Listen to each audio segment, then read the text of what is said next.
Ketika ingatan tidak bisa lagi diandalkan, Sanjay Singhania yang diperankan oleh Amir Khan sebenarnya adalah seorang CEO perusahaan yang kaya raya. Sayangnya, dia tidak bisa mengingat apapun yang terjadi lebih dari 15 menit sebelumnya. Pasca kecelakaan yang menimpanya dan berbekal tato yang menempel di tubuhnya, dia mulai mencari apa yang sebenarnya terjadi kepada dirinya. Film dimulai ketika di mana dosen menjelaskan tentang keistimewaan organ otak di tubuh manusia.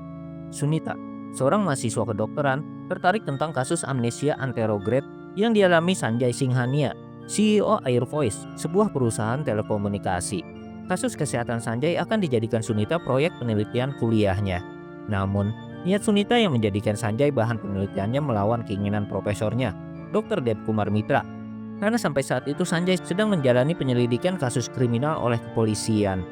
Dr. Mitra menjelaskan tentang apa yang terjadi kepada Sanjay Singhania yang kehilangan ingatannya setiap 15 menit karena benturan di kepalanya. Menurut Dr. Mitra, sampai saat itu Sanjay tidak bisa mengingat siapa yang mencelakainya.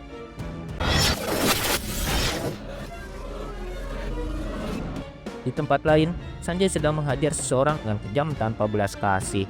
Sanjay memotret orang itu yang dihabisi, lalu mencari petunjuk di ponsel dan menemukan kontak atas nama Gajini. Dia sedikit mengingat tentang misinya membalas dendam atas penghilangan nyawa kekasihnya, Kalpana Sethi, yang dihabisi oleh seseorang bernama Gajini Dharmatma, seorang gembong dan sosialita terkemuka di Mumbai yang pada saat itu diundang ke suatu acara. Sanjay menemukan undangan atas nama Gajini yang sudah mengetahui kematian anak buahnya. Dia memerintahkan seluruh anak buahnya untuk mencari si pelaku sebelum polisi menemukannya. Sementara itu, Inspektur Arjun Yadav yang menyelidiki penghilangan nyawa yang dilakukan oleh Sanjay menemukan petunjuk tentang siapa pelaku kejahatan tersebut. Sebuah tiket bis yang biasa Sanjay gunakan untuk bepergian. Di kediamannya, Sanjay masih berusaha menyusun kepingan teka-teki misi balas dendamnya walau ingatannya hilang. Setiap ingatannya hilang dan tidak mengingat apapun, Sanjay menggunakan sistem foto, catatan dan tato di tubuhnya untuk memulihkan ingatannya walau hanya kepingan dan pintasan memori atas apa yang terjadi. Inspektur Arjun yang menyelidiki di terminal bis menemukan seorang saksi yang mengetahui ciri-ciri Sanjay. Untuk itu, Arjun dan informannya menunggu Sanjay terlihat. Ketika Sanjay dikenali di sebuah bis ketika berhasil menaiki bis tersebut, Sanjay sudah tidak ada. Tanpa sengaja, Sunita bertemu dengan Sanjay di lorong rumah sakit. Untuk itu, Sunita mengajak Sanjay untuk berbicara sebentar. Sunita berbicara kepada Sanjay apakah dia mengingat tentang kejadian yang menimpanya. Karena penyakit yang diderita, Sanjay hampir tidak bisa bersosialisasi. Tapi dia menjelaskan kondisi tentang lupa ingatannya kepada Sunita. Atas hal itu, Sunita meminta Sanjay untuk memotretnya sebagai bahan ingatan kelak bahwa Sunita adalah seorang teman. Arjun yang terus menyelidiki berhasil menemukan alamat Sanjay melalui informasi dari supir bajai langganan Sanjay. Setibanya di kediaman Sanjay dan ketika yang punya rumah lengah, Arjun memukul Sanjay hingga pingsan saat terjadi perkelahian. Sanjay yang pingsan diikat di kursi dan pada saat itu, Arjun melihat sekeliling dan menemukan sebuah buku harian di lacinya. Arjun lalu membaca buku harian pertama dan mengetahui bahwa Sanjay seorang pengusaha sukses memimpin perusahaan telekomunikasi India. Di lain sisi, Kalpana, seorang model yang sedang berjuang menuju kesuksesan dan momen tidak terduga terjadi ketika Sanjay berencana memasang-pasang reklame perusahaannya tepat di atas rumah Kalpana. Sanjay lantas menyuruh asisten pribadinya untuk bertemu Kalpana di lokasi syuting iklan untuk memberikan penawaran. Sampainya di sana, ketika asistennya bertemu Kalpana untuk membicarakan hal itu, bos Kalpana salah mengartikan itu sebagai ajakan romantis dari Sanjay Singhania, seorang pengusaha besar dan membujuk Kalpana untuk menerima cintanya. Karena kesalahpahaman itu, Kalpana diperlakukan dengan baik sebagai seorang ratu oleh bos dan teman-temannya. Karena koneksi Kalpana dengan orang besar bisa membuat perusahaan periklanan si bos menjadi terkenal. Kalpana memutuskan untuk berpura-pura menjadi pacar Sanjay, karena berita bohong tersebut akan meningkatkan pengaruhnya di tempat kerja. Atas kebohongannya, Kalpana mendapatkan banyak kontrak untuk membintangi proyek iklan. Secara tidak sengaja, Kalpana malah memberitahukan hubungan bohongnya dengan Sanjay kepada wartawan yang semula hanya melakukan wawancara biasa. Hal itu membuat kehebohan di media. Dan setelah mengetahui gosip palsu tersebut dari tabloid lokal, Sanjay dengan marah berencana untuk mengkonfrontasi Kalpana di tempat kerjanya. Dalam perjalanan ke tempat kerja Kalpana, pada saat terjebak macet, Sanjay menyaksikan seorang perempuan muda membantu sekelompok gadis penyandang disabilitas untuk menyeberangi selokan. Sanjay terkesan dengan kebaikan dan kreativitas perempuan asing itu. Ketika akhirnya tiba di perusahaan periklanan tempat seorang model yang memfitnahnya, dia menemukan bahwa Kalpana sebenarnya adalah orang asing baik hati yang pernah dilihatnya di jalan tempo waktu. Kepribadiannya yang ngeriang dan ketidaktahuannya yang mendalam tentang siapa Sanjay yang sebenarnya, selera humor, serta antusiasmenya mau tidak mau menarik perhatian Sanjay pada saat itu. Tertarik dengan Kalpana, Sanjay tidak memberitahu siapa dirinya dan menyamar sebagai Sachin Chauhan, seorang model pendatang baru, berbohong kepada Kalpana tentang identitas sebenarnya. Seiring waktu, Sanjay mengenal Kalpana dengan menghabiskan waktu bersamanya. Sifat baik Kalpana dan peduli kepada sesama makin terlihat. Sampai satu waktu, perusahaan ikan Kalpana akan mengadakan pesta tahun baru. Oleh karena itu, bos berharap Sanjay Singhania datang ke pesta itu. Sempat kebingungan karena hubungannya dengan Sanjay hanya kebohongan, Kalpana mendapat ide. Karena semua orang di perusahaannya belum melihat Sanjay, dia akan mengenalkan sembarang orang sebagai Sanjay. Satu teman aktornya terpilih memerankan Sanjay di pesta itu. Akan tetapi, ketika Sachin yang notabene adalah Sanjay asli langsung tertawa melihat kakunya sang aktor memerankan dirinya. Kalpana melihat Sachin cocok memerankan sebagai Sanjay. Maka, dia saja yang datang ke pesta tahun baru dengannya dan menyamar sebagai Sanjay. Pada pesta malam tahun baru, Kalpana yang tiba lebih dulu terlihat cemas kalau Sachin tidak datang, maka hancur semua karirnya di perusahaan iklan ini. Sachin atau Sanjay tiba dengan sebuah mobil mewah. Hal itu membuat Kalpana kaget. Sanjay yang menjadi dirinya sendiri bahkan membuat Kalpana terpesona akan aktingnya yang begitu natural. Bahkan, Sanjay memberikan tanda tangan dan sumbangan uang melalui buku cek yang dia bawa. Kalpana ketakutan nantinya uang sumbangan itu diklaim atas nama dirinya. Sukses dengan pesta tahun barunya, Kalpana dan Sanjay pulang menggunakan bis malam. Di sana, Sanjay mengutarakan isi hatinya bahwa dia mencintai Kalpana dan akan menikahinya. Sanjay semakin jatuh cinta padanya dan di akhir buku harian melamarnya dalam perjalanan mereka sepulang pesta malam tahun baru. Kalpana yang terkejut meminta waktu 1 malam untuk memikirkannya. Sanjay memutuskan untuk mengungkapkan identitas aslinya jika Kalpana setuju, tetapi akan pergi jika Kalpana menolak cintanya. Kembali ke masa sekarang di mana Arjun mencari buku harian Sanjay yang kedua karena catatannya berakhir di akhir tahun 2005. Pada saat mencari dan menemukan buku harian tahun 2006, Arjun mulai membaca buku harian kedua, namun Sanjay tiba-tiba terbangun menyerangnya dengan kejam dan mengikatnya. Nyawa Arjun terselamatkan ketika asisten pribadi dan dokter Sanjay berkunjung. Setelahnya, alarm pengingat memberitahu Sanjay perihal acara yang didatangi oleh Gajini. Sanjay kemudian melacak Gajini ke sebuah acara kampus di mana Gajini menjadi tamu kehormatan di sana. Di kampus itu juga, Sanjay bertemu dengan Sunita yang mengisi acara tersebut. Dan Gajini merupakan donatur resmi kampus kedokteran tempat Sunita berkuliah. Sanjay mengambil foto Gajini dan memutuskan untuk menghabisinya dengan menjebaknya keluar pesta. Namun, Gajini malah menyuruh anak buahnya mengecek dan Sanjay secara tidak sengaja menyerang dan menghabisi salah satu anak buah Gajini di tempat parkir. Gajini dan anak buahnya yang datang menyerang dan Sanjay melarikan diri. Pada saat itu, dia bingung dan gagal mengingat kejadian yang menghubungkan dirinya dengan si penyerang. Sementara itu, Sunita menemukan apartemen Sanjay dan nyelonong masuk ke dalam rumah. Di sana, dia menemukan Arjun terikat setelah dipukuli. Setelah mengambil buku harian Sanjay, Sunita lalu membebaskan Arjun. Pada momen itu, Sanjay muncul tiba-tiba tetapi tidak mengingat keduanya. Arjun yang ketakutan melarikan diri dan dikejar oleh Sanjay, diikuti oleh Sunita. Naas, Arjun tertabrak bis dan meninggal seketika. Sunita yang tidak mengerti apa-apa juga melarikan diri dan dikejar oleh Sanjay. Dia berhasil melarikan diri dari Sanjay setelah mengecau beberapa preman di pusat perbelanjaan. Di lain tempat, Gajini memutuskan untuk mencari dan menghabisi musuh-musuhnya satu persatu. Tapi, Sanjay tidak ada di antara mereka. Sunita yang tidak tahu dalang dibalik semua ini adalah Gajini, memberitahunya bahwa Sanjay sedang mengejarnya dan memberitahu profil Sanjay kepada Gajini.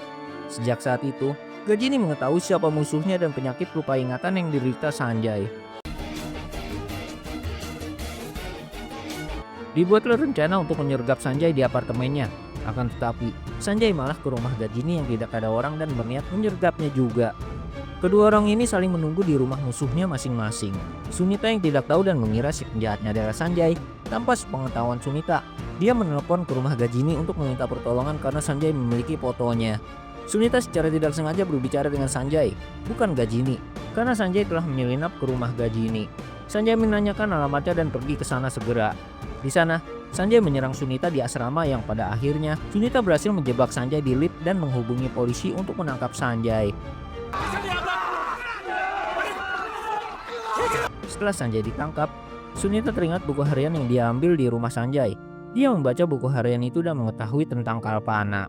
Di buku harian kedua, kilas balik terjadi di mana Kalpana menerima cinta Sanjay dan lamaran tersebut dengan syarat dia membeli 3 mobil ambasador sebelum menikah. Dulu, ayahnya memiliki perusahaan perjalanan sendiri dan juga 3 buah mobil ambasador sebelum dia ditipu oleh saudara iparnya.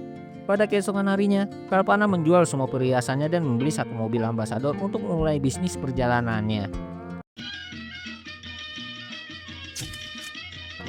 Singkat waktu, di tempat kerja, Sanjay ditanya oleh asistennya Shroff apakah ia telah mengungkapkan identitas aslinya kepada Kalpana. Sanjay menjawab bahwa ia lebih suka berpura-pura menjadi orang biasa dan menunda untuk mengatakan yang sebenarnya kepada Kalpana. Dia juga menyerahkan kunci apartemen baru kepada asisten eksekutifnya, memintanya untuk memberikan kepada Kalpana sebagai hadiah undian dari perusahaannya. Perusahaan Sanjay Air Voice mendapatkan lisensi yang memungkinkan panggilan dari India ke Inggris dialihkan melalui Air Voice. Sebuah prestasi yang datang dengan perjalanan prasyarat ke Inggris selama 10 hari. Kalpana pun menunjukkan rumah barunya kepada Sanjay dan di sana Sanjay yang masih mempertahankan peran orang biasanya. Dia memberitahu Kalpana bahwa dia harus pergi ke desa untuk melihat ibunya yang sedang sakit dan menjual sebidang tanah untuk biaya pengobatannya. Beberapa saat sebelum dia berangkat, Kalpana meneleponnya larut malam dan memberinya segepok uang untuk pengobatan ibu Sanjay. Uang itu didapatkan Kalpana setelah menjual mobil yang sangat dia inginkan, hanya mencegah Sanjay kehilangan tanah warisannya di desa. Sikap perhatian dan sikap suka menolong yang luar biasa dan tidak terduga ini membuat Sanjay terkejut dan sadar, memperkuat cinta, keyakinan, dan komitmennya kepada Kalpana. Momen bersamanya dengan Kalpana Sanjay tuangkan dalam buku hariannya. I love you. Sunita menemukan bahwa lembaran tulisan pada buku harian Sanjay berakhir. Bingung, dia pergi untuk menemukan potongan-potongan cerita yang tersisa. Sunita lalu menemui bos Kalpana di perusahaan iklan untuk mencari petunjuk darinya. Di lain tempat, tidak bisa dikontrol dan terus mengamuk, Sanjay diberi obat bius oleh pihak polisi. Dan karena menemukan nama dan nomor telepon Gajini di tubuh Sanjay, polisi segera menghubunginya.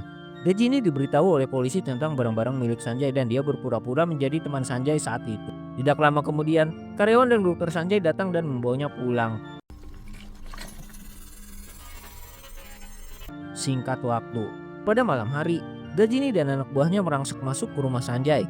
Karena sudah terlanjur mengaku kepada polisi bahwa dia adalah teman Sanjay dan namanya ada di tubuh Sanjay, Gajini meyakinkan anak buahnya untuk menghancurkan rumah dan foto-foto milik Sanjay, lalu menutupi tato di tubuh Sanjay, sehingga Sanjay tidak memiliki ingatan masa lalu. Dia seperti seorang mayat hidup alih-alih menghabisinya. Kembali kepada Sunita yang terus mencari kepingan cerita dari Sanjay Singhania. Dia mengecek arsip surat kabar tentang berita Kalpana. Setelah menemukan petunjuk dari salah satu anak di panti asuhan, kilas balik cerita kembali terjadi, di mana setelah mencari tahu, Sunita akhirnya mengetahui bahwa Kalpana pergi ke goa untuk syuting iklan.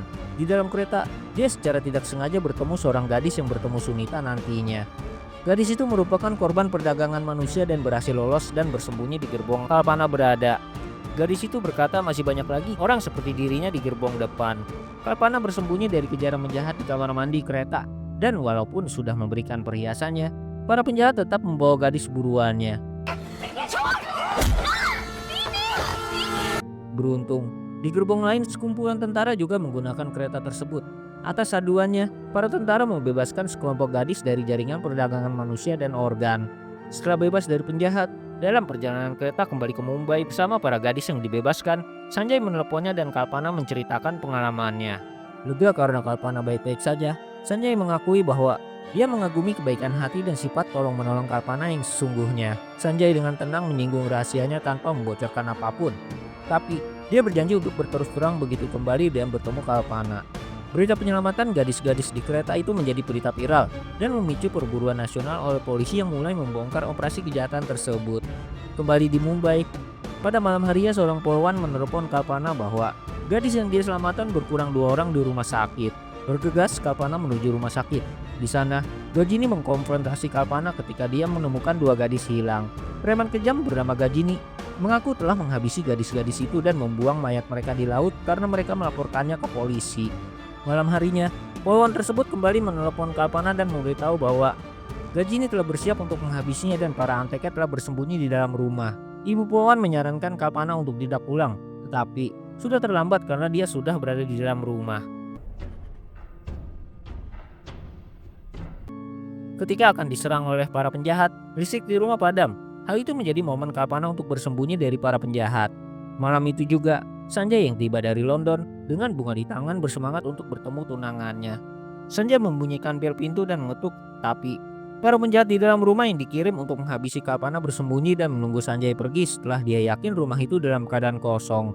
Dan Kalpana di tempat persembunyiannya menelepon Sanjay, yang kebetulan teleponnya ditinggal di dalam mobil. Kalpana yang ketakutan hampir saja ketahuan di persembunyiannya, akan tetapi para penjahat mengira dia telah pergi. Namun sayang, Sanjay yang melihat panggilan tak terjawab dari Kalpana menelepon balik. Oleh karena itu, suara dering telepon Kalpana membuat para penjahat kembali mencari. Pada momen itu dia tidak dapat menyelamatkan dirinya sendiri, dan Sanjay bergegas kembali ke rumah setelah dia menelepon. Sanjay menemukan Kalpana dengan luka tikaman di tubuhnya. Pada saat itulah Kalpana membisikkan nama Gajini. Saat mengetahui kekasihnya terluka, Gajini memukul kepala Sanjay dengan batang besi. Sanjay melihat Gajini menghabisi Kalpana dengan batang yang sama tepat di depan matanya. Gajini juga menjatuhkan pukulan lain ke kepala Sanjay dengan batang tersebut, yang mengakibatkan cedera otak seperti yang diceritakan di awal film. Setelah mengetahui kebenaran yang mengejutkan ini, Sunita menemui Sanjay di rumah sakit dan menceritakan yang sebenarnya, kembali mengingatkannya pada penghilangan nyawa Kalpana. Sanjay pun menjadi murka dan patah hati sekali lagi. Hello? Mera naam Sanjay hai.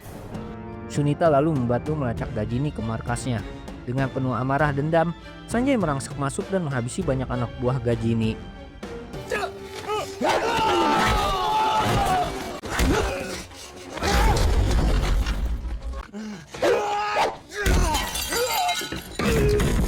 Sempat berhadapan dengan Gajini dan menghajarnya, Gajini lalu melarikan diri ke belakang gedung dan dikejar Sanjay. Beberapa anak buahnya menolong, tapi berhasil dihajar habis oleh Sanjay. Beberapa detik kemudian, Sanjay kembali mengalami hilang ingatan saat mencari Gajini. Dia tidak tahu apa yang sedang terjadi. Kebingungan, Sanjay terus berjalan tanpa arah dan menemukan Gajini yang sedang bersembunyi.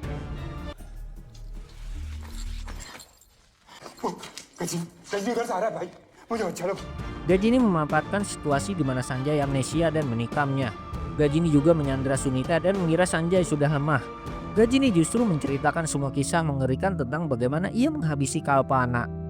Kata-kata Gajini membuat Sanjay menghidupkan kembali pengalaman itu dengan bersiap menghabisi Sunita dengan cara yang sama. Perlahan, ingatan Sanjay pulih.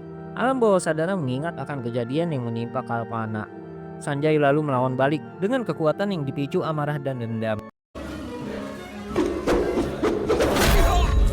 Sanjay kemudian memukul Gajini, dan dengan kesedihan ditinggal kekasihnya, Sanjay menghabisi Gajini dengan tongkat besi yang sama, dengan cara yang sama, sehingga balas dendam atas kematian Kalpana tercapai.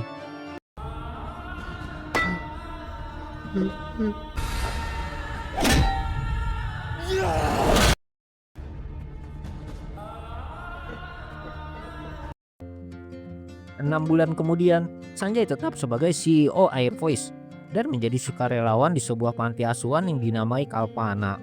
Sunita memberinya bantalan semen berisi cetakan kaki Sanjay dan Kalpana ketika baru pertama kali melangkah ke rumah baru mereka.